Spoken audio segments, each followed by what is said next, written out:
Ватык градусникны қоя тапшырырға бұл сұрауға жауапны хәбәршебіз Фәнис Мөхәммәтов берер. Рамиля Минникеева менә 2 ел инде шүпшарны айырып җыя.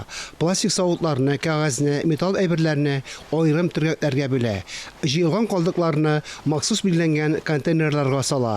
Әле күптән түгел генә төрә көмешле градусник ватылган. Экологиянең чисталыгы өчен тырышып йөргән кыз градусникны Идел буе экология компаниясенә тапшыру мөмкинлеген белгән. У меня дома еще был электронный градусник, который не относится к ртутсодержащим. Минем өйдә төрекемешле электрон градусник бар иде. Ул көнкүреш техникасына карый. Аны махсус утилләштерәләр. Бу хакта Идел буе экология компаниясында әйттеләр. Идел буе экология компаниясе территориясендә төрекемешле приборлар өчен контейнерлар 2007 елдан бирле урнаштырылган. Чаллы халкы бирегә градусникларны атна сайын тапшыра. Элегрәк ватылган градусникны шәһәрдәге төрле урыннарда, бигрәк тә сәүдә үзәкләре янындагы контейнерларга салып калдырырга була иде. Ә соңрак аларның юкка чыгуына игътибар иттем. Куркыныч калдыкларны дөрес итеп тапшырырга кирәк. Градусник индивидуаль төргәкләрдә булырга тиеш.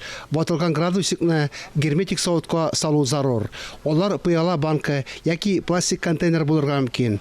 Кайберәүләр савытка марганцовкалы су салып тапшыра. Булай эшләргә ярамый. Термометрны алмыйлар.